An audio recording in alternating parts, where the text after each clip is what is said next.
Welcome to the Happiness Podcast. I'm Dr. Robert Puff. There's a lot of reasons why we miss out on happiness in our lives. But do you know what one of the biggest ones is? We miss out on life because we're not present and we're not paying attention. Instead, we have all our conditioning, all our prejudices, all our preconceived notions about life. And in that process and all that busyness in our heads, we miss out on life.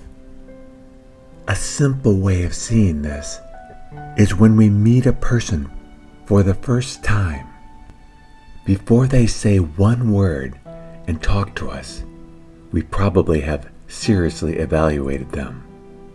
We look at what they're wearing, we look at their skin color, the way their hair has been cut, the wrinkles on their face, whether they're smiling or not, how much extra weight do they have, or how do they carry themselves physically?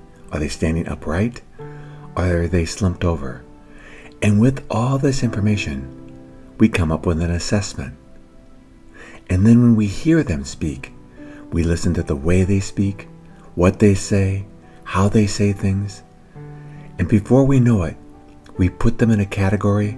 We know who they are, and yet we barely met them. What if instead we did this? When we met them, we just stayed quiet. We didn't evaluate them for anything. We didn't expect anything to come out of their mouths. We didn't assume anything. We just met them and remained open in our hearts and open in our minds so that we could truly discover who they are. And that discovery would take time. It would take effort. It would take getting time to know them, asking questions, spending time with them, really listening.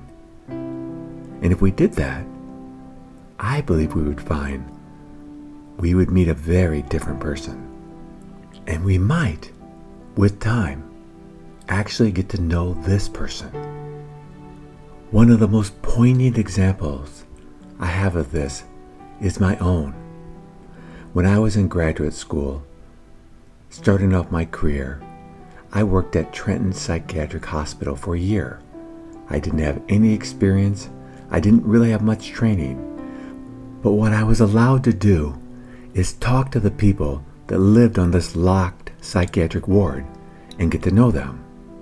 Well, there was a man there, an African American man who was about 35 years old. He had been living on that locked ward for about 15 years. During that time, he had never left the unit, not once, because he was a threat to himself.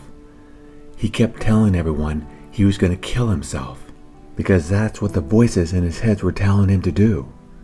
So they never allowed him to leave, and he walked the wards of the psychiatric hospital, not once feeling the breeze of the wind blowing outside, not once being outside hearing the birds sing, not once going for a stroll and experiencing the beauty of nature for 15 years. Well, I knew nothing about him. I wanted to know more. So I started reading his files thoroughly, every page of them. I was there once a week, and every week I would spend quite a bit of time sitting down with him, talking with him, learning about his story. And with time, I discovered what happened. He was raised by his mother, a single mom, and he was the only child. And he did so well in high school that he went on to college, junior college, and his mom was so proud of him because he was the only one in all his extended family that had ever gone to college. Well, when he got to college, he started partying. He started having fun. And in the process of doing that, his grades suffered, and he ended up realizing he was going to get straight F's. And the realization of that was so overwhelming to him that he began to hear voices. And the voices said, "You need to kill yourself." And as I continued to ask him questions to listen to his life story, we discovered that the voices he was hearing in his head were his mother's. Not that his mother wanted him dead, far from the truth. But what happened was, he was so mortified that he had failed, that he would almost in a sense prefer to go insane than to face the fact that he had failed and disappoint his mother. He now had a mental illness, and that's what caused him to fail. It took a year of sitting with him, talking with him, listening, to figure all this out. But when the two of us did, do you know what happened? At the end of that year, before I left, he was able to go outside every single day and feel the sun on his face and the wind flow through his hair. And you know what happened? I didn't do anything magical. I didn't have any superpowers. I just had time, and I listened. And that listening allowed him to discover who he was and why those voices were telling him to kill himself. Once he realized that, the voices became a lot quieter, and he was able to go outside. We all can learn to listen to other people, but we have to let go of our preconceived notions. And even when we hear things that we're sure we know what it is, if it's something causing us to judge them, perhaps it would be better to listen and to discover what's causing that behavior in them. Because I think we'll find that there's a lot of beauty in everyone if we look deep enough, if we look long enough. But this is hard. It's so much easier to judge. It's so much easier to put people in a category and assume we know who they are. We can do that because it's easier, but we may find that we're missing out on some great friendships. We may find that by not doing that, we discover that the hostility, the anger that we're feeling towards others begins to dissipate, and our hearts feel lighter and softer. Because when we too quickly take all our assumptions onto another person, we miss out on so much.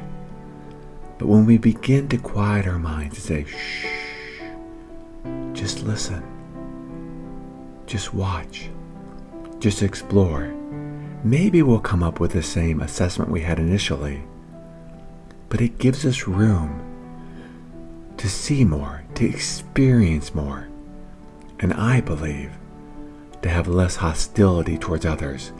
Because when we do see ugliness, when we do see cruelty in another, we'll begin to realize that comes from somewhere. Bullies were bullied. People with anger and hatred have had very difficult lives. But when we listen and we don't so quickly put them in categories, it doesn't mean we're going to hang out with them. It doesn't mean we're going to become close friends with them. But what it probably will mean is that anger, that hostility we feel towards others, will soften.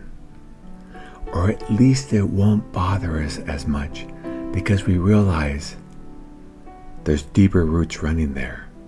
And we don't even necessarily need to know what they are. But we know that as long as we're doing our part well, being kind with others, being loving, that if they do things hurtful towards us, we can let it go. We can move on and live our lives well.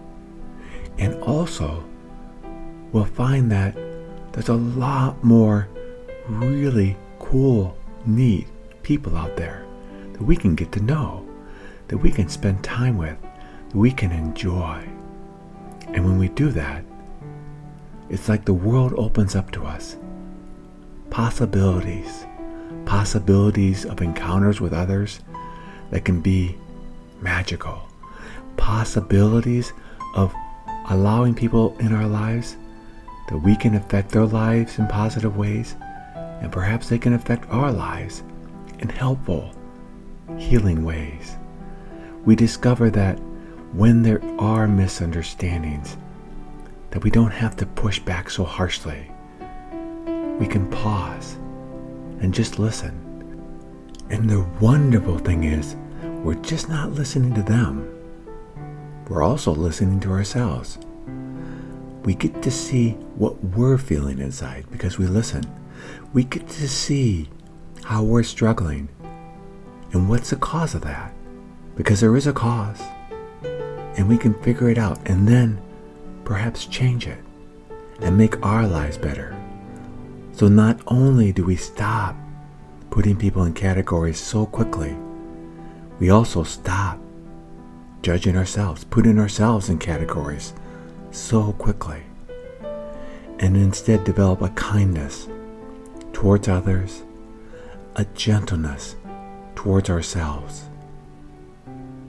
What I am describing is not easy to do, but what I am describing has riches beyond our imagination, because now we begin to explore the world, both of other people and ourselves, with open hearts and open minds. And that openness creates endless possibilities, because now, instead of putting ourselves or others in categories, we really take the time to get to know ourselves.